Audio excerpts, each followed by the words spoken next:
সনাতন ভট্ট রঘুনাথ, শ্রীজীব গোপাল ভট্ট দাস রঘুনাথ। এই ছয় কুষার করি আমি শ্রীচরণ বন্দন, যা হইতে বিঘ্ন নাশ অভীষ্ট পূরণ। এই ছয় কুষায় যাবে ব্রজে করিলেন বাস, রাধা কৃষ্ণ নিত্য লীলা করিলেন প্রকাশ। বৃন্দাবই তুলসী দেবাই প্রিয়াই কেশবর্ষ কৃষ্ণ ভক্তি প্রদে দেবী সত্যবতে নম নম। বাঞ্ছা কল্পতরুভ্যশ্চ কৃপা সিন্ধু বৈব চ পতিতানাং পাবনেভ্যো বৈষ্ণবেভ্যো নমো নমঃ। জয় শ্রীকৃষ্ণ চৈতন্য প্রভু নিত্যানন্দ, শ্রী অদ্বৈত গদাধর শিবাসাদি গৌর ভক্ত বৃন্দ। হরে কৃষ্ণ কৃষ্ণ কৃষ্ণ হরে হরে, হরে রাম রাম রাম হরে। জয় শ্রী গুরু রাধারমন, জয় শ্রী গুরু রাধারমন। পাঠে প্রারম্ভে জানাই আমার পরম করুণাময় করুণা ঘন শ্রী গুরুদেব সমস্ত দর্শন শাস্ত্রে, বেদ শাস্ত্রে, বৈদিক শাস্ত্রে যার গুণগান কীর্তন করতে সর্বক্ষণ প্রস্তুত সবাই, এবং মহাদেব স্বয়ং পঞ্চানন তিনি তিনি গুরু তত্ত্বকে ব্যক্ত করেছেন গুরু গীতা নাম করে।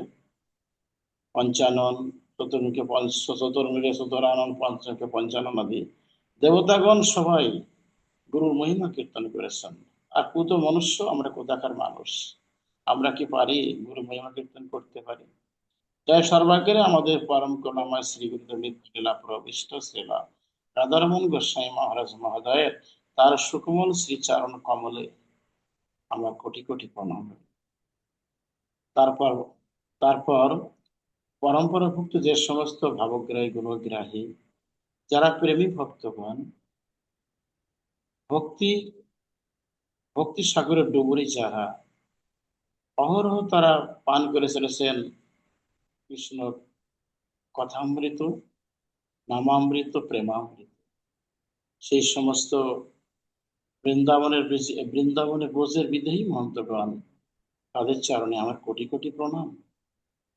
তৎসঙ্গে সঙ্গে আমাদের এই অনলাইনে 65তম অনলাইনে যে ভাগবত প্রবচন আজ সাপ্তাহিক অনুষ্ঠান মঙ্গলবার, শুভক্ষণ শুভলগ্নে সুসময়, অজস্র তিথিতে চারিদিকে মঙ্গলময়।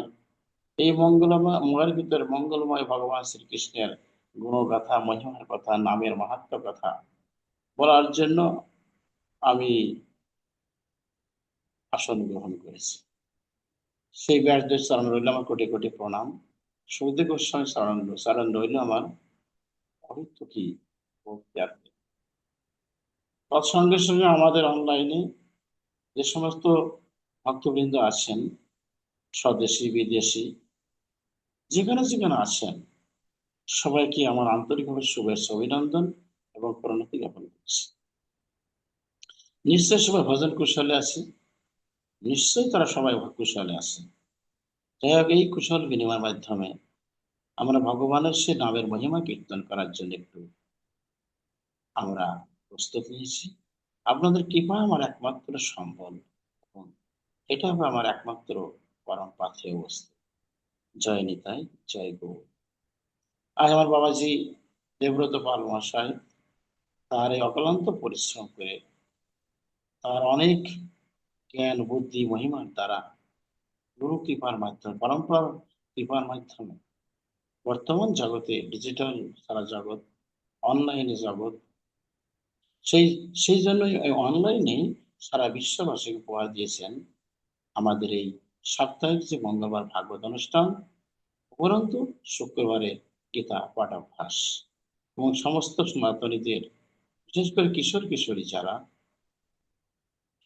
প্রবীণা, সবার জন্য এটা, সবার জন্য প্রযোজ্য, সবার জন্য একান্ত অপরিহার্য এই গীতা শ্রবণ করা, এবং গীতা বলার সমস্ত কলা কৌশল, এবং গীতা শ্রবণ মুখস্থ করে যথাযথভাবে গীতার আলোকে আলোকিত হয়ে তারা যেন পরমেশ্বর ভগবানের সেবা করতে পারে।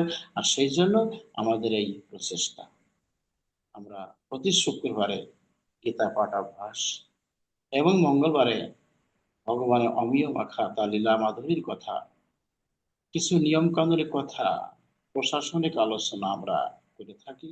আমাদের সনাতনীদের যে সমস্ত কুসংস্কার আদি আমরা তুলে ধরার চেষ্টা করছি, যাতে করে আমাদের আগামী প্রজন্ম তারা যেন তারা মানে শুধরায় যাবে, তারাও এই সম্পর্কে তারাও অবগত হবে, তারাও সোজা আমাদের সনাতন সমাজে প্রতিষ্ঠিত হয়ে আমাদের বিশ্ববাসীকে তারা উপহার দেবে শুধু মনুষ্যত্বের মানে মানে মনুষ্যত্বের বিকাশ ঘটাবে। এই মনুষ্যত্বের বিকাশ ঘটাতে পারে সারা বিশ্ববাসী মুক্ত, ভগবান মুক্ত হবেন, আমাদের সনাতনীকে তারা ধরে রাখবে। আমাদের আগামী প্রজন্ম যাতে করে কোনো প্রচারটা কোনো ব্যাহত না হয়, রেহাস না পায়, সেই জন্য আমাদের এই আকুল প্রচেষ্টা। হে সনাতনী বৃন্দ, আমরা এখন যাব সে নামের মাহাত্ম্য। ভগবান গৌরহরি নিজেই তো বলেছেন যে অনার্পিত চরিং চিরাতে করুণাবতীর্ণ কলৌ সমর্পয়ী উন্নত উজ্জ্বল রসাংশ ভক্তি শ্রিয়ম হরি পুরাট সুন্দর দতি কদম্ব সন্দীপিত সদা হৃদয়গন্ধর স্ফূর্ত বশ্রী শচীনন্দ। যা ছিল চির অনর্পিত, কোনো কালে কোনো যুগে, কোনো যুগ যুগান্তর না, কোনো কল্পেতেও না, প্রলয় পর্যন্ত কোনো যুগকে ধন্য কলিযুগ বলা হয়নি, শুধুমাত্র এই কলিযুগকে ধন্য কলিযুগ বলা হয়েছে।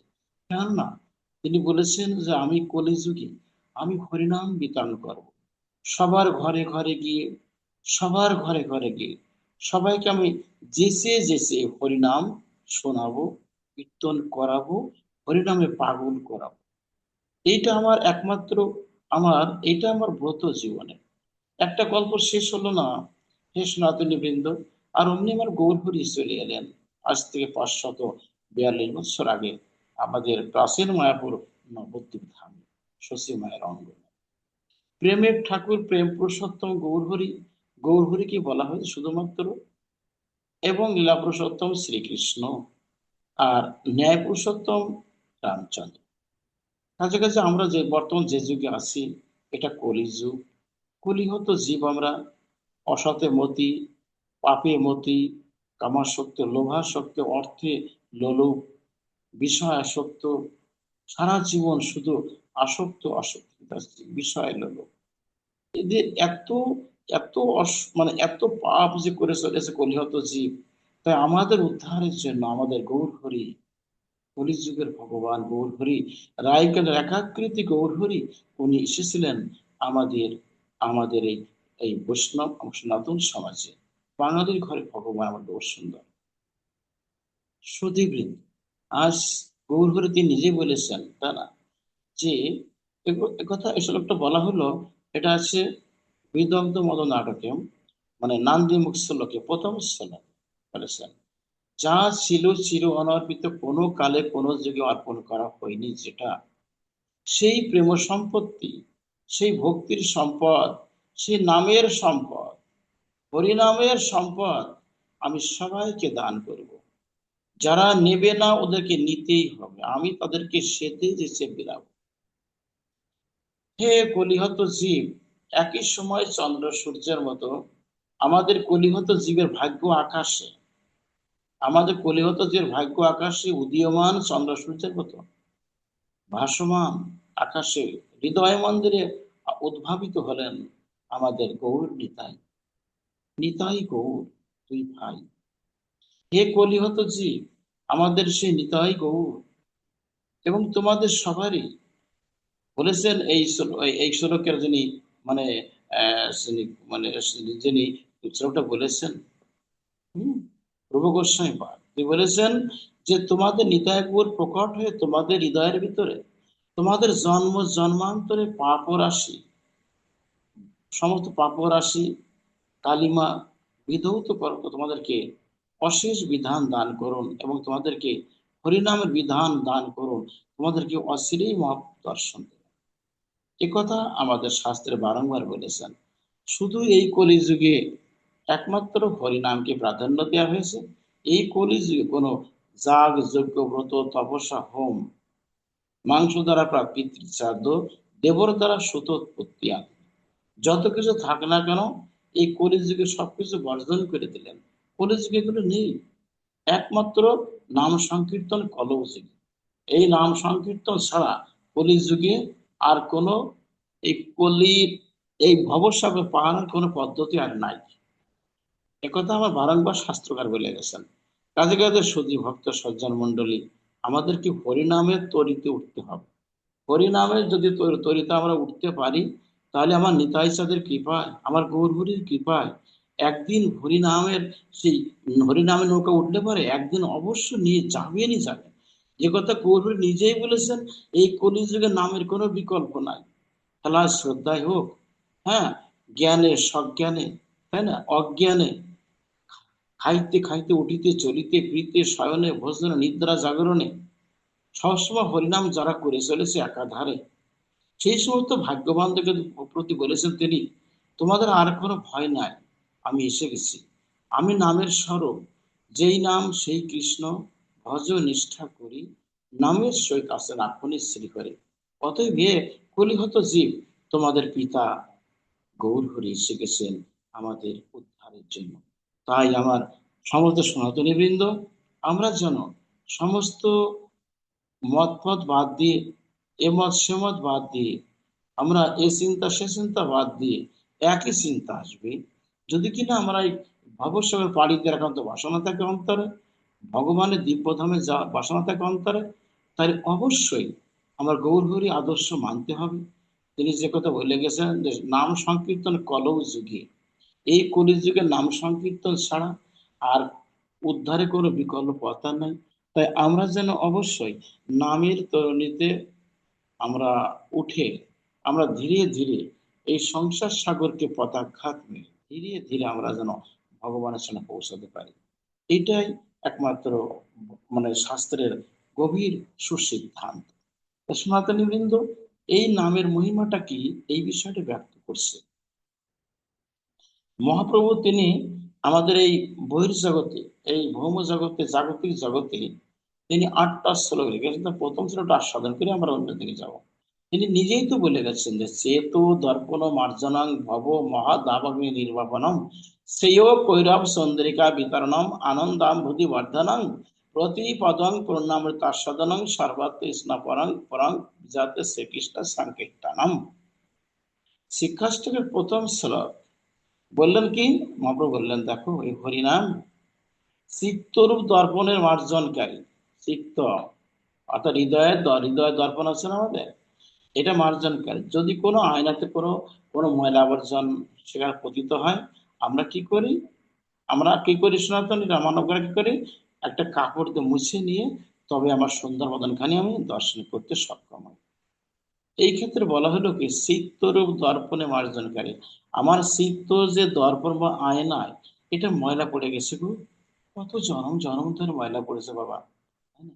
কি ময়লা? পাপ, প্রারব্ধ, অপ্রারব্ধ, কত ব্রহ্মহত্যা পাপ, গুরু হত্যা, পিতৃহত্যা, মাতৃহত্যা, ভ্রূণ হত্যা, কত পাপ করে চলেছি। এই পাপগুলো হৃদয়ের আয়নায় একেবারে পরিব্যাপ্ত আছে। এই হৃদয়ের আয়নার এই পাপের ময়লাকে অপসারণ করতে হলে বাবা, এখানে কোনো কাপড় যাবে না, এখানে কোনো ধৌত করা যাবে না, এখানে কোন রকম বিকল্প ভাবে এটাকে পরিষ্কার করা সম্ভব নয়। এটাকে চিরতরে বিলুপ্ত ঘটাতে হলে আমাদেরকে নামকে আশ্রয় করতে। তাই বলেছেন গৌরহরি যে এই পরিণাম চিত্তরূপ দর্পণে মার্জনকারী, ভবরূপ মহাসমুদ্রের পরিবর্ধনকারী।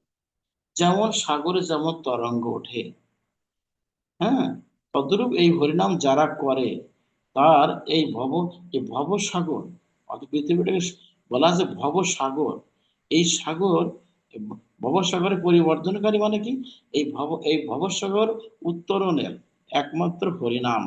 হরিনাম করতে করতে হৃদয়ের সাগরে এটা কি হয়, তরঙ্গ প্রকট হয়ে যায়, তরঙ্গ এসে যায়।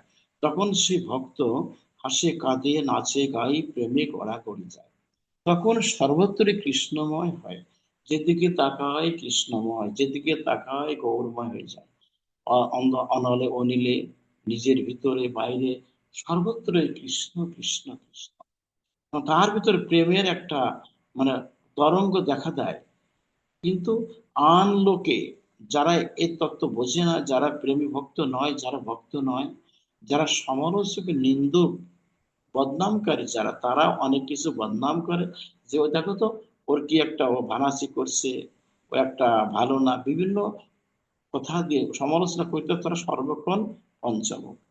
তাই বলেছেন ভব সমুদ্রে পরিবর্ধনকারী, চিত্তরূপ দর্পণে মার্জনকারী, ভব সমুদ্রের পরিবর্ধনকারী, আর নববধূর জীবন স্বরূপ। নববধূ বা নূতন বধূ যখন বিয়ে করে আনা হয় কোনো বর, তাকে সেইখান থেকে সারা জীবনের জন্য যেমন একটা না বধূকে অঙ্গীকারবদ্ধ করে নিয়ে আসে বাড়িতে, যে আজ থেকে পুরোহিত মন্ত্র পড়ায় না, আজ থেকে তোমার ভরণ পোষণ সারা জন্মের জন্য বা সারা জীবনের জন্য আমি গ্রহণ করলাম। তদ্রুপভাবে নাম যারা করে, সেই নাম যারা করে ওরা হচ্ছে নববধূ, তাই না? আর গৌরহরি হচ্ছে পতি। গৌরহরি কি? পতি। গৌরহরি পতি, আমাদের স্বামী, সবারই স্বামী। একটা পদকর্তা বলেছেন, আমরা কীর্তনে প্রায় গিয়ে থাকি, যে ধনমোর নিত্যানন্দ পতিমোর গৌরচন্দ্র প্রাণমোর যুগ লোকেশ্বর, অদ্বৈত আচার্য বল গদাধর মোর কুল নরহরি বিলাসই মোর, বৈষ্ণবের পদধূলি তাহে মোর স্নান কেলি। হ্যাঁ, বৈষ্ণব পদধূলি তর্পণ মোর বৈষ্ণবের নাম, বিচার করিয়া মনে ভক্তি রস আস্বাদনে। হ্যাঁ, বিচার করিয়া মনে ভক্তি রস আস্বাদনে মধ্যস্থ শ্রী ভাগবত পুরাণ, বৈষ্ণবের উচ্ছিষ্ট তাহে মোর মন অনিষ্ট, বৈষ্ণবের নামেতে উল্লাস, বৃন্দাবনের চৌতারা তাহে মোর মন ঘেরা কহে দিন নরোত্তম দাস। এখানে বলা আছে যে আমাদের ধন হচ্ছে নিত্যানন্দ। যদি কারো ধন থাকে কিন্তু স্বামী নাই নববধূর, সে কখনো কি সুখী হতে পারবে? তার স্বামীরও দরকার আছে, আবার আমার সম্পদেরও প্রয়োজন আছে। অতএব বলেছেন আমার ধন আছে এই কলিযুগে নিত্যানন্দ ধন, অতি আমার স্বামী আছে গৌরচন্দ্র। আমাদের সবার স্বামী আছে কি? গৌরচন্দ্র বা পতি। আর প্রাণমোর যুগল কিশোর, কিন্তু আমার ধন আছে, স্বামী আছে, কিন্তু আমার আমার দেহ আছে, মেরুদণ্ড নাই। তাহলে কি দেহ দাঁড়িয়ে থাকতে পারবে? পারবে না। তদ্রূপ ভাবে আমার স্বামী আছে, আমার ধন আছে, কিন্তু আমার প্রাণটা নাই। সে দেহ কথা বলবে? দেহ কি কখনো কথা বলবে? সে শব্দ বলে পরিগণিত হবে। তদ্রূপ ভাবে আমাদের নিত্যানন্দ দরকার, আমাদের প্রতি গৌরচন্দ্র দরকার। আর প্রাণমোর যুগল কিশোর, প্রাণ মানে আমার প্রাণটা, আমার আত্মা। আত্মা হচ্ছে কে? কলিজা হচ্ছে কি? আত্মাকে আমার যুগল কিশোর রাধা কৃষ্ণ। আর কি বললেন? ধনমোর নিত্যানন্দ প্রতিমোর গৌরচন্দ্র প্রাণমোর যুগল কিশোর, অদ্বৈত আচার্য বল। আমার দেহ আছে, ধন আছে, পতি আছে, আছে, কিন্তু আমার দেহে বল শক্তি নাই। দেহ দাঁড়িয়ে থাকবে? দেহ নিশ্চয় মাটিতে নিপতিত হবে। আমার শক্তিরও প্রয়োজন। আমাদের শক্তি কে? অদ্বৈত আচার্য আমাদের শক্তি। তা আমাদেরকে অদ্বৈত আচার্যকে ভজন করতে হবে। একে নিত্যানন্দ, গৌরচন্দ্র, রাধাকৃষ্ণ এবং অদ্বৈত আচার্য। ধনমোহন নিত্যানন্দ প্রতিমোর গৌরচন্দ্র প্রাণমোর যুগ, অদ্বৈত আচার্য বল গদাধর মোর কুল। আমার সবই আছে কিন্তু কুল নাই। কুল নাই, তাহলে কি হবে? আমার কুলের প্রয়োজন আছে, আমাকে কুলে যেতে হবে। কার কুলে? গদাধরের কুলে। গদাধর হচ্ছে আমাদের আমাদের কুল। তাহলে আমার কুল আছে, শক্তি আছে, আমার বল আছে, প্রাণ আছে, পতি আছে, ধন আছে। আর কি বললেন? ধনমর নিত্যানন্দ প্রতিমর গৌরচন্দ্র প্রাণমর যুগ বিলাস হইব। নববধূ যে হয়, তাই না, তার বিলাসেরও প্রয়োজন হয়। তার পতিকে সন্তুষ্ট করতে গেলে, যেমন কোন নববধূ যেমন অনেক সাজুগুজু করে না, অনেক সাজুগুজু করে, ভালো ভালো কাপড় পরবে, হ্যাঁ, ভালো করে ভালো জামদার মানে ভালো ভালো শাড়ি পরিধান করবে, মানে গয়না বাগাতি দিয়ে ভালো করে সেই সেজে থাকবে, সমস্ত কিছুই কসমেটিক দ্রব্য মানে মেখে একটা সাজুগুজু করবে। কাকে নিয়ে বাবা? নরহরিকে নিয়ে। তাহলে নরহরিকে দরকার আমাদের। আমাদের ধনের দরকার, পতির দরকার, প্রাণের দরকার, বলের দরকার, গদাধরের মানে কুল দরকার, আবার আমাদের বিলাসীরও দরকার। বিলাস, ধনম নিত্যানন্দ প্রতিমোর গৌর চন্দ্র প্রাণমোর যুগল কিশোর অদ্বৈত আচার্য বল গদাধর মোর কুল। তাহলে নাম যে করে অটোমেটিক তার সমস্ত শক্তি এসে যায়। যে নাম হরিনাম যে করে, এই কলিযুগে হরে কৃষ্ণ হরে কৃষ্ণ কৃষ্ণ কৃষ্ণ হরে হরে, হরে রাম রাম রাম হরে হরে, এই মহামন্ত্র একমাত্র উদ্ধারের পথ। এর কোনো বিকল্প নয় নয় নয়। বৃহৎ নারদ পানে বলেছেন না, যে হরের নাম হরের নাম হরে নাম হরে নাম ওই কেবলম কলৌ নাস্তে নাস্তে নাস্ত গতিরন্যথা। বৃহৎ নারদ পুরাণে এই কলিযুগে হরিনাম হরিনাম হরিনাম কেবল হরিনাম, এই হরিনাম বিনে কোনো গতি নাই নাই নাই। তিনি সত্য অঙ্গীকার করলেন নারদ পুরাণে। তাহলে আমরা হরিনামকে আশ্রয় করতে চাই। হরিনামকে আশ্রয় করলে আমি নিত্যানন্দ পাবো, আমি পতি গৌরচন্দ্র স্বামীকে পাবো, আমার প্রাণ রাধাকৃষ্ণকে পাবো, আমার গধর মানে সেই কুল পাবো, অদ্বৈত আচার্য ওকে পাবো, মানে সেই আহ আচার্য বল মানে বল শক্তি পাবো, গদাধরকে কুল পাবো, নরহরিকে কুল বিলাস পাবো। তাহলে নাম করতে করতে এইগুলো অটোমেটিক চলে আসবে, আর সম্বন্ধ আসবে, ভালোবাসা আসবে, এবং তার সঙ্গে মধুর সম্বন্ধ এসে যাবে। তার শাস্ত্রে বলেছেন আশ্রয় লইয়া ভজে তারে কৃষ্ণ নাহিতে যার সব মরে অকারণ। নাম করতে করতে আমার সম্বন্ধের দরকার নেই বাবা। যদি কেউ সবকিছু পরিত্যাগ করে হরিনাম করতে পারে, হরিনাম করতে পারে, ওই নাম করতে করতে নামই এসে প্রকট হয়ে যায় তার হৃদয় মন্দিরে। নামই এসে ওকে অনুপ্রেরণা দেয়, এইভাবে চল এইভাবে চল, আমি তো আছি তোর কাছে, তাই না? তোর কোনো ভয় নাই, মা ভই আমি তোকে অভয় দিচ্ছি, তোর কোনো ভয় নাই, আমি আছি, আমি থাকবো, তোর সঙ্গে থাকবো। এইভাবে নামই এসে ওকে বল যোগায়, শক্তি যোগায়, ওকে অভয় দেয়। একবার করেই দেখুন না কেন, হরিনাম করতে করতে অটোমেটিক হরি মানে ভগবান চলে আসবে, গৌহরি চলে আসবে, কৃষ্ণ চলে আসবে। হরি নামে হরি নামে, হরিনাম করতে করতে হরি এসে নেমে যায়, ভক্তকে দেখা দেয়, এই ভক্ত আমি তো আছি রে, উদ্বিগ্ন কেন হচ্ছিস, বিচলিত হোস না, শুধু আমাকে আহ্বান করিস, আমি আসি, থাকবো তোর কাছে, আমি তোকে রক্ষা করবো, আমি রক্ষা করবো। সর্বধর্মান পরিত্যজ্য মাম একম শরণং ব্রজ অহং তং সর্ব পাপী মোক্ষয়িষ্যামি মা শুচি। অর্জুন, তুমি সর্বধর্ম পরিত্যাগ করো, যে আমাকে একান্তভাবে আশ্রয় করবে, আমি তার সবকিছু বহন করি। আমি সত্য সত্য বলছি, যে আমাকে আমাকে আমার আত্মসমর্পণ করবে, আমি তাকে রক্ষা করি রক্ষা করি রক্ষা করি রক্ষা করি। ভগবান কত কি ভালো না বাবা! হরিনাম করতে করতে নামই সে প্রকট হয়ে যায়, আর বলে কি এই তোর কোনো ভয় নাই, বলে আমি তো আছি, আমি তো আছি। আহারে কি মধুর ভগবান! তিনি কত অনন্ত গুণশালী, অনন্ত মহিমান্বিত, তিনি অনন্ত অন্তর্যামী।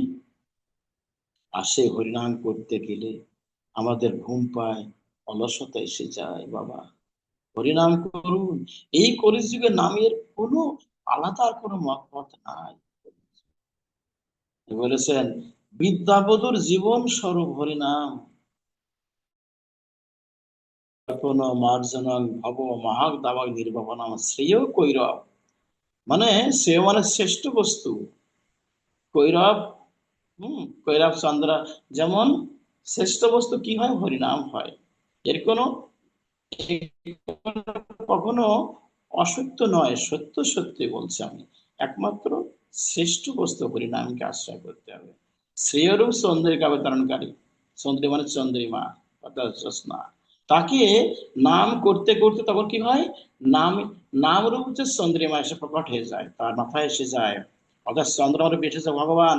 আরে ভয় নাই, যেমন চন্দ্রিমা সর্বত্র আলোক দান করে, সারা পৃথিবীকে আলোক দান করে, পূর্ণিমার দিন শারদীয় পূর্ণিমা দেয় না, যখন পূর্ণ যখন পূর্ণ চন্দ্র উদিত হয় আকাশে, কেমন লাগে বাবা, একেবারে পৃথিবীটা যেন আলোকিতময়। ওইরকম যদি কেউ নাম করতে পারে বাবা, নাম করতে করতে নামী নামী রূপ যে চন্দ্র এসে ওকে আশ্রয় করে, মাথা পড়ছে এই আমাকে দর্শন কর, তোর ভয় না, আমি আছি, তোকে আমি সাপোর্ট দিয়ে রাখছি, তাই কৈরব চন্দ্রিকা বিতরণকারী বিদ্যাবধূর জীবন স্বরূপ আনন্দ সমুদ্রে বর্ধনকারী। হ্যাঁ, কি আনন্দ বাবা? প্রেম আনন্দ। কি আনন্দ? পরম আনন্দ। কি আনন্দ? ভজন আনন্দ। কি আনন্দ? নিত্য আনন্দ। কি আনন্দ? চিন্ময় আনন্দ। তখন সে শুধু ওই চিন্ময় আনন্দে বিভোর থাকে, তাই না?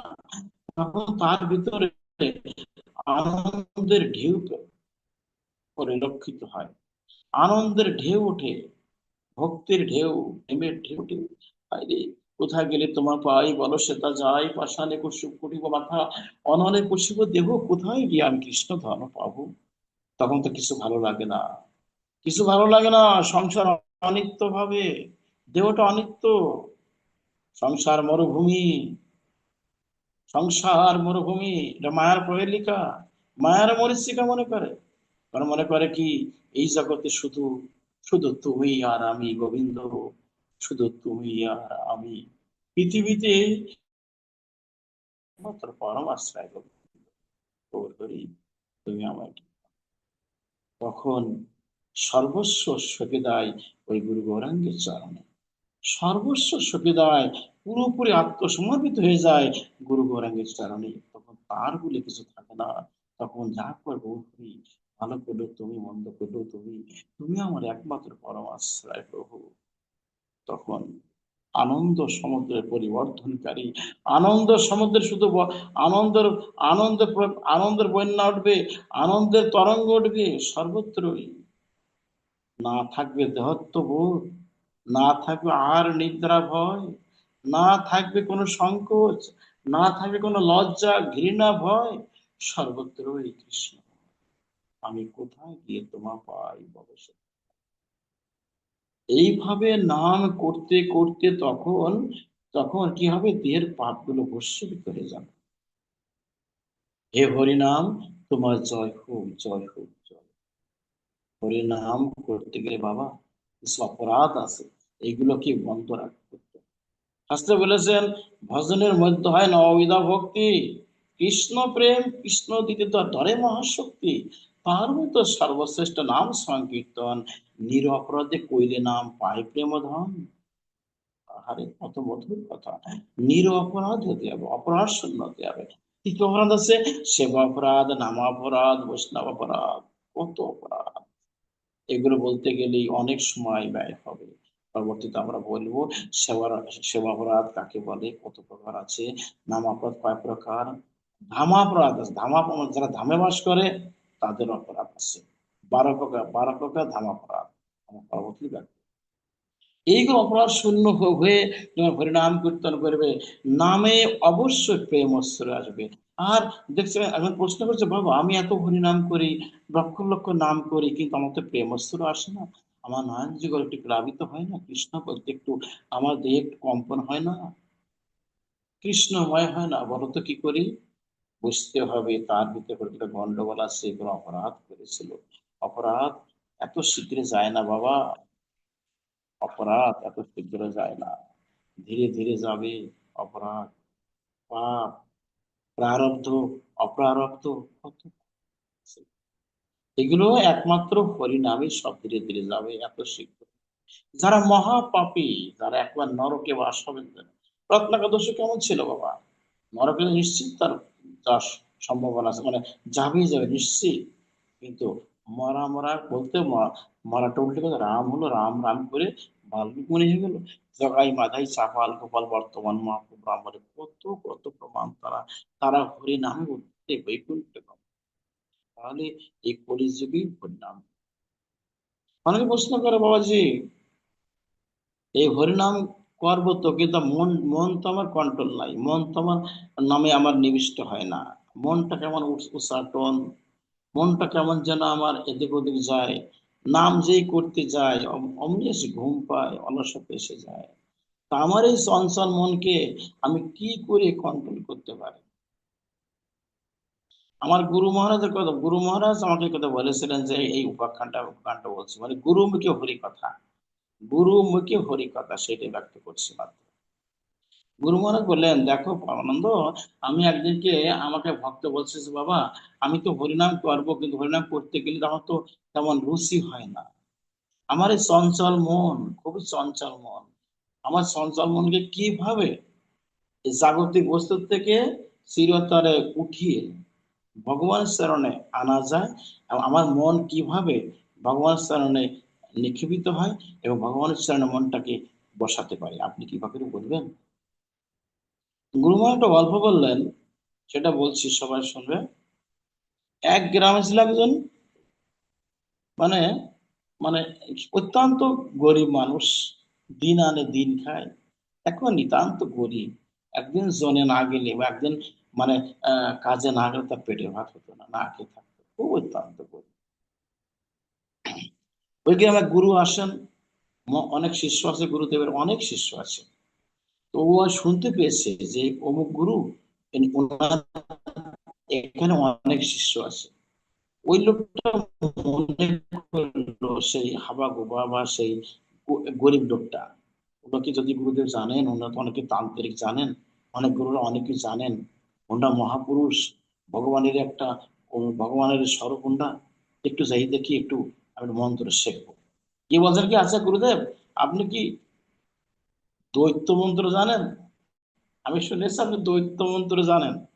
তো আপনি কিভাবে আমাকে দ্বৈত মন্ত্র দেবেন, যে দ্বৈত আহ্বান করলে পারে আমি যা আসতে এনে দেবে, যা সব এনে দেবে? এই বেটা, তো কে বলেছে যা, তুই যা, বাড়ি যা। না গুরুদেব, আপনি আমাকে শেখান না বাবা। প্রায় আসে গ্রামে, আর ও এক কারণে কাছে বসে পড়ে যে একটাই নিবেদন, গুরুদেব আপনি, গুরুদেব আপনার কথা, আমরা আপনার অনেক মহিমা, অনেক সুজা সুখ্যাতি আপনার আছে, আপনার সুনাম আছে এই গ্রামে, আপনার অনেক শিষ্য জনক আপনি।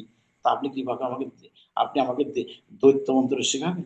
যে মন্ত্র শিখে সাতজন দৈত্য আসবে, আমি শুনেছি আপনি এই মন্ত্র জানেন, তা আপনি আমার মন্ত্র দেন। আমি গরিব মানুষ, আর খাইয়েও যায়, না খেয়েও যায়, সংসারে স্বামী স্ত্রী দুইজন, আমরা কি করবো বলেন? ওনার শিষ্য বলে গেলেন নাকি, খবরদার মন্ত্র শেখাবেন না, ও ও রক্ষা করতে পারবে না, ওর অনিষ্ট হবে, ওর বিপর্যয় ঘটবে। কমাস কেটে যাই ওই গ্রাম আসে, আর অমনি কে সানন্দে কেঁদে পড়ে, গুরুদেব আপনি কৃপা করে আমাকে মন্ত্র শেখান।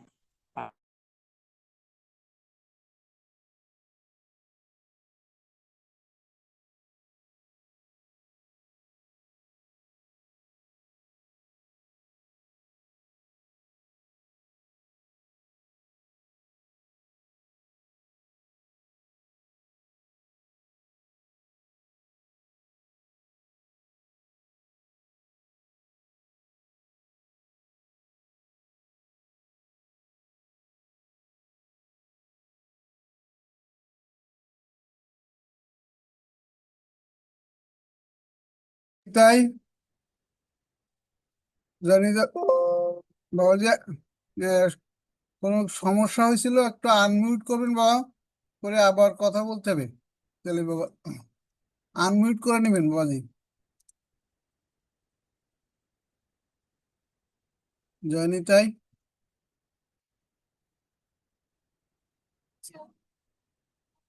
ও যে আনমিউট করে নেন বাবা। হ্যাঁ, হ্যাঁ, হয়েছে হয়েছে বাবা। হ্যাঁ, শোনা যাচ্ছে বাবা। নেট, হ্যাঁ জানি, তাই জয় গৌরী। জানি তাই, তখন শোনা যাচ্ছে, হ্যাঁ ওই শোনা যাচ্ছে বাবা। তান্ত্রিক গুরু বললেন, যা, হ্যাঁ তুই কথা কথা বলে না, যা তুই স্নানটা করে আয়, যে শুনবি না, তুই যা স্নানটা করে আয়। তখন সেই লোকটা লোভী, অত্যন্ত লোভী, সে তো অতি লোভে তাঁতি নষ্ট বলে। লোভী লোকটা কি করলো, সে গিয়ে এসে তখন এই গুরুদেবের কাছ থেকে একটা মন্ত্র শিখল, তান্ত্রিক মন্ত্র, মানে ওই তন্ত্র মন্ত্র। এই শোন, এই মন্ত্র যখন তুই সন্ধ্যার সময় বলবি, 2-1 ঘন্টার ভিতরে 7জন দৈত্য আসবে, সাবধান, তুই কাজ দিবি, তুই কাজ না দিতে পারিস, তোর বিপর্যয় সেইখানে হবে। পারবি তো? হ্যাঁ গুরুমান, আমি অবশ্যই পারবো, অবশ্যই পারবো। আপনি আপনি আমাকে দিক আর দীক্ষাটা দিয়ে দেখুন, আমি সব পারবো। তার দীক্ষা দিয়ে সে দ্বৈত মন্ত্র শেখাই, গুরু চলে গেলেন আপন আশ্রমে। আপন আশ্রমে গেলেন,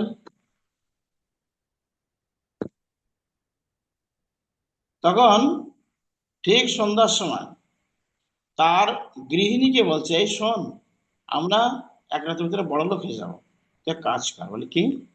তুই শীঘ্র করে ঘরটা লেপ, আলো মাটিতে লেপ, আমি দৈত্য মন্ত্র শিখে এসেছি, আমি এখন ওই মন্ত্র জপ করলে আমরা দৈত্যের কাছ থেকে আমরা অনেক অতুল ঐশ্বর্য আমরা আসিয়ে নেব, আমাদের দুঃখ লাঘব হবে, আমাদের আর কষ্ট করতে হবে না, আমরা অনেক ধনী ধনী মহাধনী হয়ে যাব। তখন স্ত্রীটা ভালো করে ঘর লেপন করে, তখন স্বামীটা ভিতরে গিয়ে, ঘরের ভিতরে গিয়ে, স্ত্রী বাইরে আছে, উনি একান্ত ভাবে জব করতেছে। 2-3 ঘন্টা পর গিয়ে বা দৈত্যটা এসে গেছে। হ্যাঁ, এই কিসাস, কিসাস বল, তুই তো আমাদেরকে আহ্বান করেছিস, কিসাস, বলো গুরু কি চাও।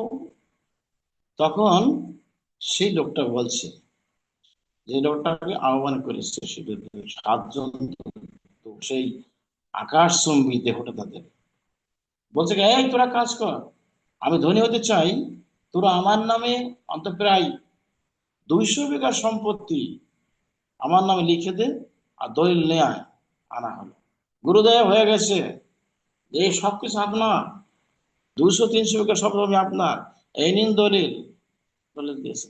এবার তোরা কাজ কর, যে আমার এর ভিতরে রাজপুরি করে দে, রাজপুরি, আমার দেশে যে রাজা যা নেই তাই করে দিবি, রাজপুরি করে দিবি, এবং হাতির সালে হাতি, ঘোড়া সালে ঘোড়া, অর্থ সম্পদ মণি মুক্ত হীরক কাঞ্চন পরিপূর্ণ করে দে, একেবারে ঐশ্বর্য ভান্ডার করে দিবি, কোথাও বাকি রাখবি না।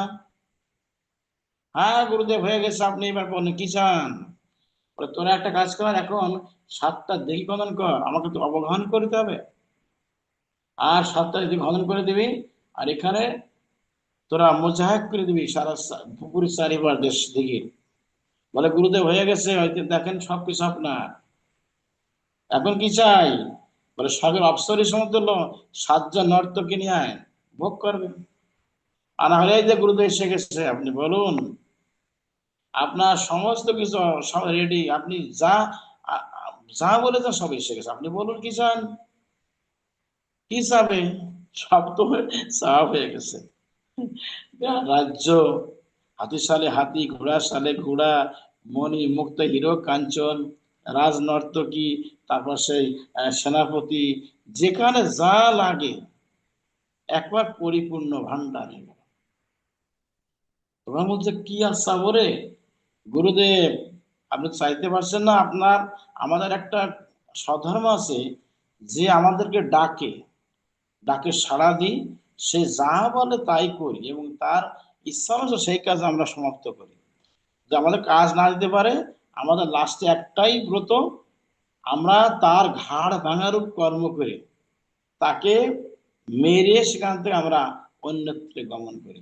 এইবার গুরুদেব তুমি মৃত্যুর জন্য তৈরি হও, যখন এভাবে বলেছে, আর যাবে কোথায়, ত্রাহি ত্রাহি গুরুদেব, রক্ষা রক্ষা রক্ষা রক্ষা কর। তখন ওই সে লোকটা দৌড়াচ্ছে গুরু আশ্রমের দিকে, সে আহ্বান করতে পারতো, কিন্তু কাজ দেবে এটা করতে জানতো না।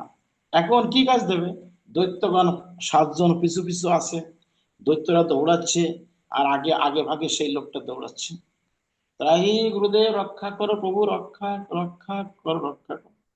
গুরুদেব আশ্রমে, গুরু আশ্রমে যে হাজির হয়ে গেছে, গুরুদেবের সামনে দৌড়ে গিয়ে ঠুসে পড়েছে, গুরুদেব আপনি বাঁচান বাঁচান বাঁচান, ওই দেখুন 7 জন দৈত্য আমাকে এখনই মেরে ফেলবে।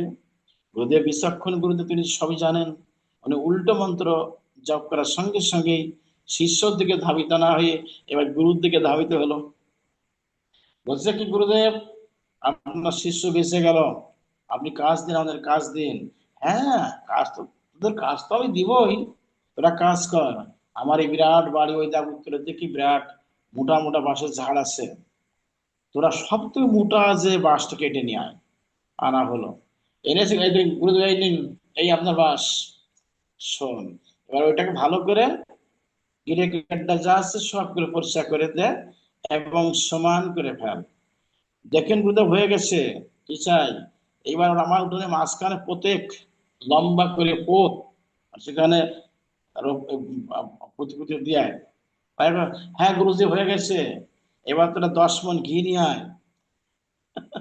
গিয়ে এনে ওইটা ভালো করে মালিশ কর। বলে গুরুদেব হয়ে গেছে, কি চাই? এইবার তোরা পালাক্রমে পর্যায়ক্রমে একজন উপরে উঠবি আর নিচে নামবি, সে পরে উঠবে। অবশেষে সবাই 7 জন তা করতে লাগলো। একজন উপরে ওঠে, নিচে নামে, আর একজন ওঠে, নিচে নামে, আর একজন। 7 জন দৈত্য তারা সারাদিন ধরে একবার ওঠে, একবার নিচে নামে, একবার ওঠে, একবার নিচে নামে। এখন গুরুদেব বলছে কি সেটা, আরে মূর্খ নরাধম, হ্যাঁ কি বলেছিলাম না, তুই রক্ষা করতে পারবে না, মূর্খ এই দেখ। আমি দেখেছিস আমি এখন সারাদিন ধরে ভোগ করবো, ও সারাদিন ধরে ওরা এই করবে, আগামী দিনে করে মাসের পর মাস না খালি ওই করবে, খালি একবার উঠবে, একবার নিচে নামবে, একবার উঠবে, একবার নিচে নামবে। আর আমি এখন ওই ভোগ করার সুযোগ পেয়ে গেলাম। তুই এত লোভী, এত বিশ্বাসক্ত, যে তুই চাইলে সব চেয়েছে, কিন্তু তুই যে ভোগ করবি, ভোগ করতে পারলি না, তোর মৃত্যুটা ওদের হাতে ছিল, কিন্তু আমি গুরুদেব এত বাঁচিয়ে দিলাম। এর থেকে শিক্ষণীয় বিষয় বলা, আমার গুরু মহারাজ বললেন, মনে এর থেকে শিক্ষণীয় শিক্ষণীয় বিষয় এই যে আমাদের ভিতরে যে কাম, ক্রোধ, লোভ, মোহ, মদ, মাৎসর্য, দশেন্দ্র দৈত্যগণ আছে, আছে না? এর ভিতর মন আছে সব থেকে দৈত্যের লিডার। এই মন্ডপ দৈত্য আর 6 জন রিপু দৈত্য, তা কি দশেন্দ্র রিপু দৈত্যদেরকে কি করতে হবে জানেন? এদেরকে কর্ম দিতে হয়, কর্ম কর্ম। কি কর্ম? এই মন্ডপ দৈত্যকে আর ভক্তিরূপ বাসের সঙ্গে, ভক্তিরূপ বাসের সঙ্গে, হ্যাঁ, বা নামের সঙ্গে, ভক্তিরূপ নামের সঙ্গে ওদেরকে উঠাতে হবে।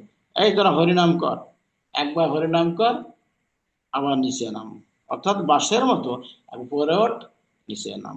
তোদের একটাই কাজ, হে কাম, ক্রোধ, লোভ, মোহ, মদ, মাৎসর্য, তোরা দৈত্য তো, তোরা একটা কাজ করবি, এক একজন হরিনাম করবি, হরিনাম করে উপরে যাবি, ভক্তি বাসে, আবার নিচে নামবি, আবার কৃষ্ণ কৃষ্ণ হরে হরে, হরে রাম রাম রাম হরে, উপরে যাবি, নিচে নামবি। অর্থাৎ মন্ডপ দৈত্যকে হরিনামের সঙ্গে বাঁধতে হবে, হরিনামের সঙ্গে সংযুক্ত করতে হবে, তাহলে আমাদের এই মনটা কখনো মন্ডপ দৈত্য আমাদের অন্যদিকে ধাবিত হতে পারবে না। এতে শিক্ষণীয় বিষয়, আমাদের মনটা অতীব চঞ্চল এবং বিশ্বাসক্ত, অসতে মতি, পাপে মতি, সর্বক্ষণ এই মনটাকে সর্বক্ষণ নামের সঙ্গে সবসময় এদেরকে ঘোরাতে হবে। হরে কৃষ্ণ কৃষ্ণ কৃষ্ণ হরে হরে, হরে রাম রাম রাম হরে হরে, হরে কৃষ্ণ কৃষ্ণ কৃষ্ণ হরে হরে, হরে রাম রাম রাম হরে হরে। এইভাবে মহামন্ত্রকে চালিত করো, দেখবে তোমার মন্ডপ দৈত্য, তোমার ইন্দ্র সব নামের ভিতর ডুবে যাবে। তখন আর কোন রকম, আর কোন দূরত্ব থাকবে না, কোনো বিপদ থাকবে না। নামকে আশ্রয় করলে সবাই শান্ত, সবাই শান্ত হয়ে যাবে। কিন্তু হরিনাম করার মতো করতে হবে। হরিনাম করছি, হাতে আমার টিভির সেই কম্পিউটার আছে, তাই না? হ্যাঁ, এত লোক হবে না বাবা। আমি টিভি দেখছি, অনেকে আছে দাঁড়াতে চপের মেলা চলছে, আবার আমার দেখছে আসে টিভি দেখছে, হ্যাঁ, কথা বলছে, ও ঝড়াঝড়ি করছে, ও নাম করা বলে না বাবা। নাম করতে হবে একবার ধ্যানস্থ ভাবে, নির্জন বিষয় নাম জপ করতে হবে। আর সর্বক্ষণ মুখে নাম থাকবে, খাইতে শুইতে উঠিতে চলিতে ফিরিতে, কাজ করছে, হাতে কাজ, হ্যাঁ, কথা বলে না, হাতে করো গৃহ, মানে হাতে করো গৃহকর্ম, মুখে বলো হরি, অনায়াসে তুলে হবে সিন্ধু পারি। হাতে কাজ করো আর মুখে হরি নাম করো। এ হচ্ছে গোপী ভজন। পরব্য শনিনী নারী ব্যাগ্রাবে গৃহ কর্মস্য, সাধারণত অন্ত নবসঙ্গ রসায়নম। যেমন পর পুরুষ অনুরক্ত রমণী যেমন গৃহকর্মে অনুরক্ত থেকে অন্তঃকরণে দিব্য পতি ভাবনা করে থাকেন, দিব্য পুরুষের ভাবনা মানে পতি ভগবান শ্রীকৃষ্ণ, তদ্রুপভাবে নাম করতে হবে। নাম করতে করতে নামে চিন্তা করতে হয়। নামের স্বরূপ যারা জানে না, নামের স্বরূপ যারা বিস্মরণ করে ফেলে বা অজানা হয়ে থাকে, নামের স্বরূপ যারা জানে না, তারা নাম করতে করতে কখনো নামের সন্ধান পায় না, নামই তারা দেখা পায় না। তাই হরিনাম করতে করতে নামীকে ধ্যান করতে হয়। আমাদের নামীকে ভগবান শ্রীকৃষ্ণ, তার শিরে মোহন চূড়া গলে বনমালা পিতে বসনধারী মোহনবাসী। হ্যাঁ, আহা মধুর মধুর সুন্দর বাঁশি বাজাচ্ছেন কৃষ্ণজি, বাদিকে শ্রীমতী রাধে। নামের ভিতর আছে নামী, যুগল মূর্তি আঁকা। আটির মধ্যে যেমন আছে বৃক্ষ, তাই না, চোখে যায় না দেখা, নামের ভিতর আছে নামী, যুগল মূর্তি আঁকা। তাহলে হরিনাম করে যেতে হবে। আর মন্ডু দৈত্যকে, ইন্দ্রাণী দৈত্যকে নামের সঙ্গে সর্বক্ষণ অ্যাডজাস্ট, তাহলে মন কষ্টজনক পাবে না, মন খারাপ করা যাবে না, শুধু হরিনাম করে যাবে। এই একটা হরিনাম, হরিনামের এমনই মহিমা। একসময় শ্রীধাম বৃন্দাবনে, শ্রীধাম বৃন্দাবনে তখন এক বাবাজি ছিলেন, দুই বাবাজি, নাম মনে করুন প্রফুল্ল বাবাজি, একজন তো আর একজন মনে করেন, একজন হচ্ছে সে গোবিন্দ বাবাজি। এপাড়া ওপাড়া। এখন ওই যে প্রফুল্ল বাবাজির আয়ুষ্কাল শেষ হয়ে গেছে। হুম, তিনি একজন বিরক্ত সন্ন্যাসী বাবা, সংসার ত্যাগী, দুইজনই সংসার ত্যাগী। এখন যমরাজ বলছেন, হে দুধগণ, তোরা তো কাজ করতো, দেখ, মানে মানে প্রফুল্ল শব্দকে নিয়ে, হ্যাঁ, পূর্ব পাড়া, কিন্তু ওরা চলে গেছে ভুল বশত পশ্চিম পাড়া কি গোবিন্দ সাধুকে নিয়ে আটা দিচ্ছে, উঠছে। রাত একটার সময় এসে গোবিন্দ শব্দ নিয়ে তিনি খাটিয়ায় ঘুমোচ্ছে, মানে খাটে ঘুমোচ্ছে, মানে ঘুম হয় নাই, হরিনাম করছে তো, হাতে জপের মালা আছে, আর বিড়বিড় করে হরিনাম জপ করে চলেছে। তিনি ওই ধ্যানে মগ্ন। হঠাৎ করে যমরাজের দুধগণ চারজন এসে, বড় খাট তো, সেই খাটের পায়া, মানে সেই চারিপাশে পায়া আছে না, ওইটা ধরে কাঁধে করে নিয়ে ওরা চলেছে। খাটের পর ছিল, অনেকেই ছিল, জপের মালা ছিল, জপ জপ করছে, তারপরে আহ খাতা কলম, অনেক গীতা ভাগবত বহুত কিছু নিয়ে যাচ্ছে। এখন দেখতে পাচ্ছে যে, তাই তো, আমি কোথায় যাচ্ছি? তখন এত বাতাস লাগছে উপরে গিয়ে, শূন্যের থেকে মহাশয় নো, বুঝতে পেরেছি, এটা যমরাজ আমাকে নিয়ে যাচ্ছে দুধের দ্বারা। আমার তো যাওয়ার সময় হয়নি। দেখেন, বৈষ্ণব সব বুঝতে পারে তো, বিদগ্ধ পণ্ডিত এবং জ্ঞানী এবং ভক্ত এবং একজন সিদ্ধ মহাত্মা। উনি ভাবলেন, তাই তো, আজকে আমি যমরাজকে, হুম, 7 ঘাটে জল খাওয়াবো। এর আগে অবশ্য ঘটনা আছে, এক সময় একটা হাতি মারা যাওয়ার পর সে চলে গেল জমালয়। জমালয় নিয়ে কারাগারে আছে, বিরাট হাতি তো। তো যমরাজাকে একটু হিংসা করে বলছে কি, এই, পৃথিবীতে বড় হাতি তুই, এত বড় দেহধারী তুই, তা তুই আজ এখানে আসছিস কেন আমার এই জমালয়? আর চোখ দুটি ছোট, সূর্যের শ্বশুরটা কত লম্বা, এত বড় দেহধারী, আরে তুই এখানে কেন? তোমার সেই হাতিটা বলছে কি, মহারাজ, আপনি আমাকে দেখে হিংসা করছেন? আপনি শুধুমাত্র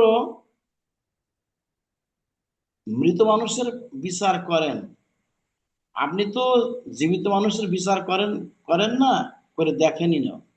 তা এইবার আপনার কিন্তু সেই দিন আগত হবে, আশা করি, আমি বলছি আপনাকে। আপনি জীবন্ত মানুষের যদি খপ্পরে পড়েন, তা আপনার 7 ঘাটে জল খাবে সেই ব্যক্তি। আপনি তো মৃত মানুষের বিচার করেন বলে আমাকে হিংসা করছেন, তুই কেন আসলি? কেন এইখানে আসছি? আমার ভাগ্য বিধাতার ইচ্ছা, আমার কর্ম খারাপ হতে আসছি, আমি শাস্তি ভোগ করব, হয়তো এরপর আমি মনুষ্য হব, সেটা ভগবানের ইচ্ছা। কিন্তু আপনি আমাকে হিংসা করতে পারেন না। যাই হোক, এই কথা শুনে হাতিকে আরো তুমুল একটা শাস্তি দেওয়া হলো।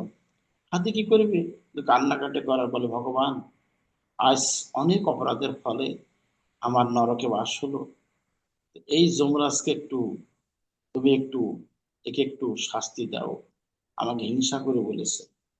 দেখুন, ভগবান কিন্তু নিজে কর্ণে শুনলেন। তাই তারপরে ঘটনা হচ্ছে এইটাই। এখন ওই যে জীবন্ত মানুষ গোবিন্দ দাস বাবাজি, ওনাকে নিয়ে যা হচ্ছে, তার আয়ুষ্কাল শেষ হয়নি। আয়ুষ্কাল শেষ হয়ে গেছে প্রফুল্ল সাধু, কিন্তু ভুল করে যমরাজের দূতগণ পশ্চিম পাড়াতে গোবিন্দকে নিয়ে জমালয়ের পথে যাত্রা করেছে। এখন প্রতিমুহূর্ত কি দেখতে পাই আমি আকাশ থেকে মহাশূন্যে জ্ঞানী ভক্ত বুঝতে পারলাম আমাকে ভুল করে নিয়ে যাওয়া হচ্ছে। যমরাজকে উচিত শিক্ষা দেওয়ার জন্য খাতা ছিল কাছে, ওইভাবে বসে বলে লিখছে ভগবানের রেফারেন্স দিয়ে, ওহে যমরাজ, ওহে যমরাজ, তুমি যে গোবিন্দ বাবাজিকে নিয়ে যাচ্ছ, বড্ড ভুল করেছো। তোমার সেনাপতিগণ বড্ড ভুল করেছে, এবং এই ভুলের মাসুল তোমাকে ভোগ করতে হবে। আর প্রফুল্ল সাধুর আয়ুষ্কাল শেষ, তুমি তাদেরকে না নিয়ে তোমার ভক্তের দ্বারা, তোমার শিষ্যর দ্বারা নিয়ে যাচ্ছে আমার প্রিয় ভক্ত গোবিন্দ দাস বাবাজিকে। তুমি জানো না, ওর এখন আয়ুষ, অনেক আয়ুষ আছে, অনেক আয়ু আছে। তা তুমি যে কাজ করেছো, বড় ভুল করেছো, বড্ড ভুল করেছো। তোমার ভুলের শাস্তি পেতেই হবে। যা করেছো ভালোই করেছো। একটা কথা শোনো যমরাজ, মানে খাতায় মানে একদম সুন্দর পেজে আর কি লিখছে, ভুল করে নিয়ে যাচ্ছ তো, যা যা করলে ভালোই করলে, নিয়ে যাওয়ার সঙ্গে সঙ্গেই তোমার রাজ মুকুট, রাজদণ্ড, শাসনদণ্ড আমার প্রিয় ভক্ত গোবিন্দকে তুমি দিয়ে দেবে। মনে রেখো, তোমার পরম প্রভু, তোমার পরমারাধ্য, তোমার পরম করুণাময় গোলকেশ্বর অধিপতি স্ত্রী ভুবনপতি যিনি, সেই পরমেশ্বর ভগবান শ্রীকৃষ্ণ, ইতি শ্রীকৃষ্ণ, তোমার আরাধ্য দেব শ্রীকৃষ্ণ। এইগুলি ইতিবাচক, ইতি দিয়ে লাস্টে ভগবানের সিগনেচার নাম দিয়ে ওটা ভাঁজ করে জ্ঞানী ভক্ত গোবিন্দ বুকের পর দিয়ে কম্বল মুড়ি দিয়ে শুয়ে আছে, কোনো ভয় নাই। কৃষ্ণ ভক্ত কোনো ভয় নাই। হুম। নামে ভক্ত প্রণশ্বতী, কৃষ্ণ বলেছেন না, আমার ভক্তের ভক্ত মানে অসময় বিনষ্ট হয় না, আমি রক্ষা, আমি রক্ষা। সেইভাবে গোবিন্দ গোবিন্দ বাবাজি একটা নিশ্চিন্ত নির্বিধায় পড়ে আছে, নির্ভয়। অনেকক্ষণ পর গিয়ে জমালয়ে হাজির হয়ে গেছে। হাজির হয়ে গেলে এখন বলছে কি যমরাজ, এই নিয়ে এসেছো? বলে হ্যাঁ মহারাজ নিয়ে এসেছি। ওকে আমার সামনে নিয়ে এসো। কি তোমার খাটিয়া ধরে নিয়ে আসছো? খাট ধরে? হ্যাঁ মহারাজ, ও খাট ধরে নিয়ে আসছে আমরা। আচ্ছা, এক কাজ করো তো, ও কম্বল মুড়ি দেখান, কম্বলটা ফেলে দাও তো মুখের থেকে। আরে, এ তো জীবন্ত মানুষ তো, জীবন্ত। তুমি কি করেছো? কাকে নিয়ে এসছো? এ তো প্রফুল্ল না, এ তো গোবিন্দ দাস বাবাজি। আরে সর্বনাশ, তুমি এত বড় ভুল করলে। ওই হাতিটা কিন্তু সেই কারাগার থেকে সব দেখছে, আর বলছে ভগবান মনে হয় তাকিয়েছে আমার দিকে, যমরাজকে সাত কাটে জল খাবে এই জীবন্ত মানুষটাই। ও, আর দেখো তো বুকের পর কি, ওইটা নিয়ে আসো তো, যে মহারাজ একটা চিঠি আমাকে দাও। চিঠি লিখছে, পড়ছে। কি বলছে, কি লিখছে, মানে কি পড়ছে, যে যমরাজ, তুমি যে ভুল করে গোবিন্দকে নিয়ে যাচ্ছে, বাবাজি গোবিন্দকে, তুমি বিশাল অপরাধ করলে।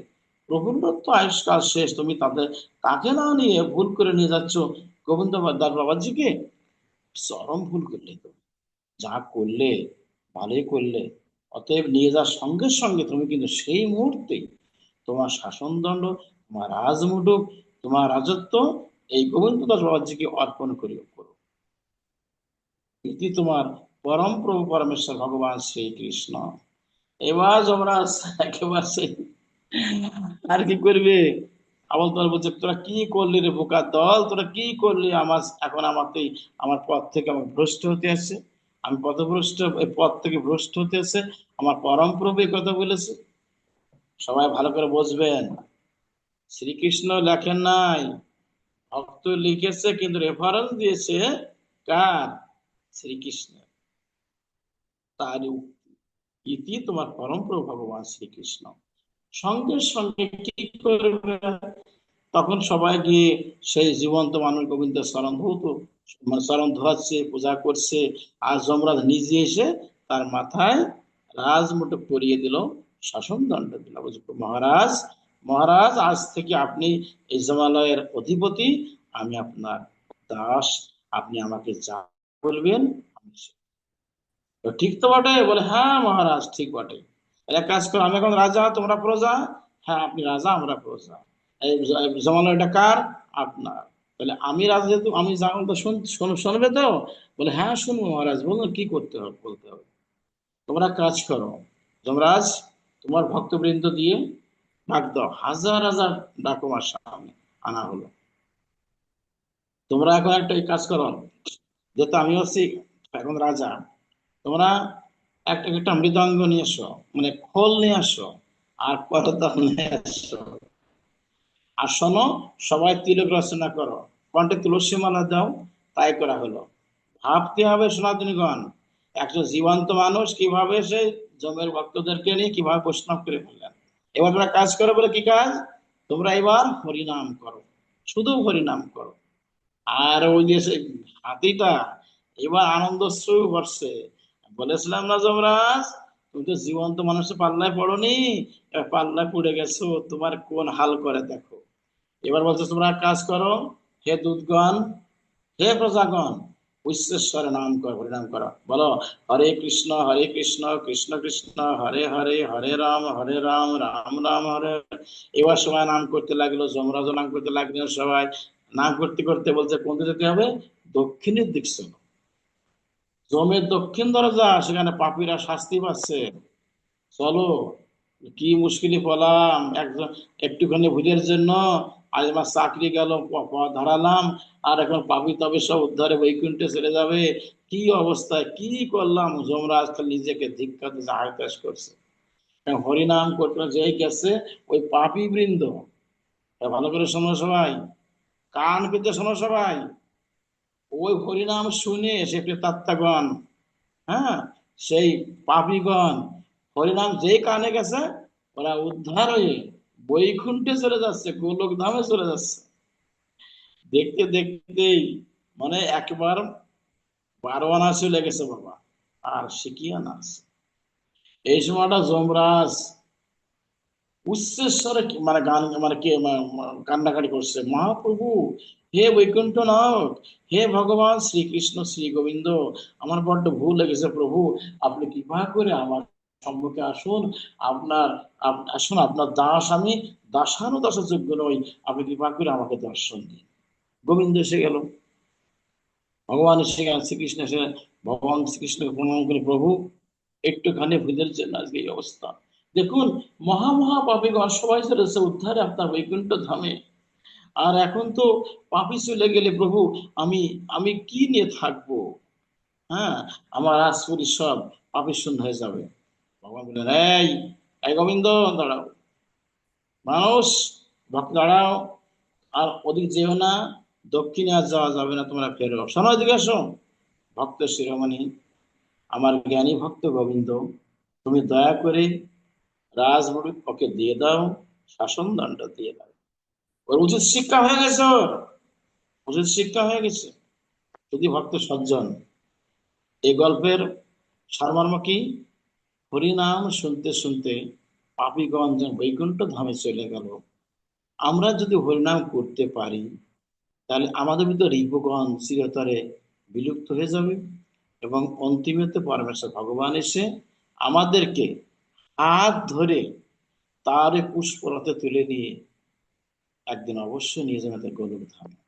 নামে, নাম কখনো নামীকে, নাম কখনো যে নাম করে তাকে ছেড়ে যায় না।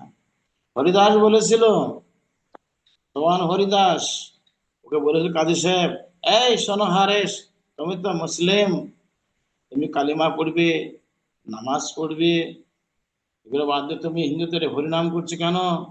হরিনাম ত্যাগ করো, ত্যাগ করো, ত্যাগ করো হুজুর। আমি এত ত্যাগ করে যা, ত্যাগ করে যা হুজুর, যায় না, আরো বরং হরি আসবে, ওর এখনো আয়ু আছে 10 বছর। এগুলো তুমি এগুলো থেকে, পৃথিবী থেকে তুমি এই 10 বছর পর গিয়ে আমি প্রতিজ্ঞা করছি, তোমার জন্য আমি নিচে আসব, পুষ্পরথে তুলে তোমাকে আমি আমার গোলক ধামে নিয়ে যাব। শুধু ভক্ত সজ্জন মন্ডলী, ভগবানের শ্রীভদ্রের বাণী কখনো বৃথায় যায় না। সেই অবধি শ্রী গোবিন্দ পৃথিবীতে এসে গেলেন, আর প্রফুল্লকে সেই যমদূতগণ তাকে মানে জমালয়ে নিয়ে যে তার বিচার কাঠগড়ায় উঠতে হলো। সুধীবৃন্দ, সেই জন্য হরিনাম করলে পরে সমস্ত পাপ হইতে অনায়াসে মুক্ত। একটা ঘটনা, আর একটা ঘটনা আছে গুরুমুখী শ্রোতব্য। একদিন বললেন, একটা ঘটনা শোন, আমাকে বললেন, বলুন। এক এক এক গ্রামে ছিল, সে অত্যন্ত বিশাল ধনী ব্যক্তি, জমিদারের ছেলে, ব্রাহ্মণের ছেলে। হম অত্যন্ত মানে সেই মানে দেবের মতো চেহারা। হ্যাঁ, কিন্তু হলে কি হবে, সে ছিল অত্যন্ত কামুক ব্যক্তি, বিষয়াসক্ত। সে একটা গণিকার মানে গণিকাকে ভালোবেসেছিল, মানে একটা বেশ্যাকে। হম তার নিজের স্ত্রী মারা গেল, সে সর্বক্ষণ তো সেই বেশ্যার সঙ্গে থাকতো, সেই বাড়ি যেত, তাকে উপঢৌকন দিয়ে আসতো, গলার মালা মানে সেই স্বর্ণের চেন, কানের তা, নাকের তা, মানে যাবতীয় যা কিছু কসমেটিক দ্রব্য, এবং লক্ষ লক্ষ টাকা তা কিন্তু ব্যয় করছে, কোটি কোটি টাকা ব্যয় করছে। করতে করতে লাস্টে একেবারে গরিব হয়ে গেল। অঢেল সম্পত্তির মালিক, আজকে পথের ভিখারি প্রায়, দিন আনে দিন খায়, কোন রকম বেঁচে আছে। কিন্তু এত বড় বিষাক্ত বেচারা, ওই তো সে বেশ্যাকে ভুলতে পারলো না, শুধু সর্বক্ষণ তার কথা, শয়নে ভোজন নিদ্রা জাগরণে কৃষ্ণ চিন্তা না করে শুধু বেশ্যার চিন্তা করে, কখন যেন যাবো তার কাছে যাবো। হ্যাঁ, এইভাবে যায়। এখন বৃদ্ধ হয়ে গেছে, এখন মরে কি তখন মরে, তবু তার বেশ্যাকে সে ছাড়তে পারলো না। খুব মন দিয়ে শুনবে, দেখছেন কি বলে, বিষয়টা কেমন জিনিস। হ্যাঁ, এই নারীতে আসক্ত কেমন জিনিস, সংসার সব পরিত্যাগ, সবকিছু একদম ধূলিসাৎ হয়ে গেল সে নারীর কারণে। তখন কি করবে, যাওয়ার জন্য কে পাগল হয়ে গেল, আমি যাব, কি আছে কি দিব তাকে, আমার প্রিয়তমা প্রিয়াজি, সে কি, তাদের কি নেব, ঘরে তো কিছু নেই, ঘর তো নয়, এখন আমি পথের ভিখারি প্রায়, কি নেব, টাকা পয়সা কাছে নাই, ঘরে কোনো উপকরণ নাই, কিচ্ছু নাই, পথের ভিখারি প্রায়, কি বা নেব। ভগবান ভাবলেন, নামের শক্তি আমাকে দেখাতে হবে বৈকুণ্ঠ থেকে। তাই তিনি কৃপা করে দয়া করে একটা ছোট্ট শিশুর রূপ ধারণ করেছেন, ভগবান স্বয়ং। কিন্তু কারো মাধ্যমে, মিডিয়া কারো কারো কারো মাধ্যমে না, নিজে স্বয়ং ছদ্মবেশ ধারণ করি। তার হাতে আছে একটা গোলাপের ফুল, একটা খড়ির মাথায় গোলাপের ফুলটা বেঁধে রেখেছে, আর চিন্তা করছে, কে নেবে, কে নেবে, কে নেবে, একটি ফুল মাত্র 10টি পয়সা। ওনার কিন্তু 10টি পয়সাই ছিল। হায় ভগবান, এদিকে চার্জ ফুলে গেলে ঠিক আছে, দেখছি আর কি। 10টি পয়সাই ছিল। ওই 10টি পয়সা নিয়ে সবাই শুনবে, চার্জ দিচ্ছে, আমি এভাবে কথা বলবো, সমস্যা নাই। তখন 10টি পয়সা নিয়েই সে চলছে, চলছে তো চলছে। 10টি পয়সা নিয়ে দেখতে পায় একজন বালক, সে কি করছে, একটি গোলাপ ফুল বিক্রি করার জন্য চিৎকার করে বলছে, কে নেবে, কে নেবে, ফুল কে নেবে, একটি ফুল মাত্র 10টি পয়সা, 10টি পয়সা, একটি ফুল মাত্র 10টি পয়সা। হম তখন ওই লোকটা মনে করলো, আমার সুবর্ণ সুযোগ, আমি আর কি করবো, আমার কাছে এই 10টি মানে 10টি পয়সা, আমি ওই ফুলটা ক্রয় একটু উপহার দিব, উপঢৌক দিব, দিবে। তখন সে ফুলটা নিয়ে আসে। মনে করো একটা ছোট্ট মাঠ পাড়ি দিতে হয়, আবার সেই মাঠের ভিতরে একটা খাল আছে, মানে একটা জলাশয়, ছোট্ট একটা খাল, নালী মতো, ছোট্ট একটা খাল মতো, ওইটা পার হতে হয়। কিন্তু জল বেঁধে ওই ওই ওই ওই মানে খালে একটু স্রোত ছিল, অন্ধকার রাত, ভালো বুঝতে পারেনি। এখন ভাঙে বলছে, এই তো খাল, কি করে পার হব, কি করে পার হই। তখন সে কি করলো জানো, তখন কি করলো, সে লাফ দিল, পার হওয়ার জন্য। বেশি বড় তো চওড়ও নয়, কিন্তু নিয়তির নির্মম পরিহাস। কিন্তু পার হওয়ার সময় ও পাটা পিছিল খেয়ে ওই খালের ভিতর পড়ে গেল, জলের ভিতর পড়ে গেল। এতে ভগবান তো অন্তর মন্দির এসে বলে ফেললো, ওম গোবিন্দায় নমঃ গোবিন্দায় নমঃ গোবিন্দায় নমঃ। সে ফুলটা ছিঁড়ে দিল আর বললো কি, 3 বার বললো গোবিন্দায় নমঃ গোবিন্দায় নমঃ গোবিন্দায় নমঃ। কি করবে, মন খারাপ, একটি ফুল নিয়ে যাচ্ছিলাম আমার প্রিয়াজির জন্য, তা আবার পড়ে গেল। আমি কি ওকে দেবো, কি করে ওকে ওকে কিভাবে বোঝাবো, জানি না। আমাকে একটু আশ্রয় দেবে তো সে? দেখুন কিভাবে অন্ধ হয়ে গেছে সে। রাত 1টার সময় হাজির, প্রিয়াজি প্রিয়াজি প্রিয়তমা আমি এসছি। তুমি এসছো, আমার আমার তা কই, আমার জন্য কি এনেছো? বলে, প্রিয়াজি তোমার কাছে ক্ষমা চাই, আমি নিয়ে আসছিলাম একটা ফুল, কিন্তু ওই খালটা পার হওয়ার সময় লাফ দেওয়ার সঙ্গে সঙ্গেই আমার হাত থেকে ফুলটা পড়ে যায়। কি বলবো বলো, তোমার জন্য আমি কিছু আনতে পারিনি, তুমি ক্ষমা করো আমাকে। যাই হোক, বিভিন্ন সান্ত্বনা বাক্য দিয়ে রাত্রি ঘুমিয়ে আছে। ঈশ্বরের ইচ্ছায় প্রভাত হতে না হতেই তার মৃত্যু হয়ে যায়। কার? ওই সেই গণিক আসক্ত যে সে ছেলে লোকটা। মৃত সঙ্গে সঙ্গেই জমে দুধগণ এসে চারিপাশে কাকের মতো খা খা করে ওকে তাকে প্রহার করছে আর নাক পাশে বেঁধে ফেলেছে। নাক পাশে বেঁধে ওকে ডাঙসে বাড়ি মারতে মারতে টানতে টানতে হেসড়ে ওকে নিয়ে যাচ্ছে জমালয়। জমালয়কে হাজির হয়ে গেছে, মহাপাপী, সারা জীবন তুই অন্যায় করেছিস, তোর আর নরক, হ্যাঁ, নরকের থেকে নিকৃষ্ট কি তাই সেখানে নিয়ে যাবে। নিয়ে গেছে, নিয়ে গেলে যমুনাথকে বলছে, যমুনা মানে বলছে, মহারাজ এই সে পাপী, এই সেই পাপী, এই সেই পাপী, এই পাপী এদিকে আয়। পাপী থরথর করে কাঁপছে আর দেখতে পাচ্ছে নরকে দক্ষিণ দুয়ারে কি ভয়ানক শাস্তি। কারো হাত কেটে ফেলছে, কারো জিহ্বা কেটে ফেলছে, কারো করাত দিয়ে দেহটা দ্বিখণ্ডিত করে ফেলছে, কারো কাউকে আগুনের ভিতরে ফেলে দিচ্ছে, কাউকে কাঁটার ভিতরে ফেলে দিচ্ছে, কাউকে কুমিরের ভিতরে ফেলে দিচ্ছে, খেয়ে ফেলছে। মানে এই যে কি ভয়ানক শাস্তি, 28 প্রকার নরক ভাগবত বললেন। ওইটা দেখে ভয়ানক ভাবে কাঁদতে শুরু করে দিয়েছে। আমি কি করলাম সারা জীবন, কি করলাম রে, আমি একদিন তো ভগবানের নাম নিলাম না, কি করলাম, কি অন্যায় করেছি, একটা গণিকার পিছনে সমস্ত অঢেল সম্পদ আমি ব্যয় করেছি, ওই কৃষ্ণ নাম তো করলাম না, একদিনকে কি করব।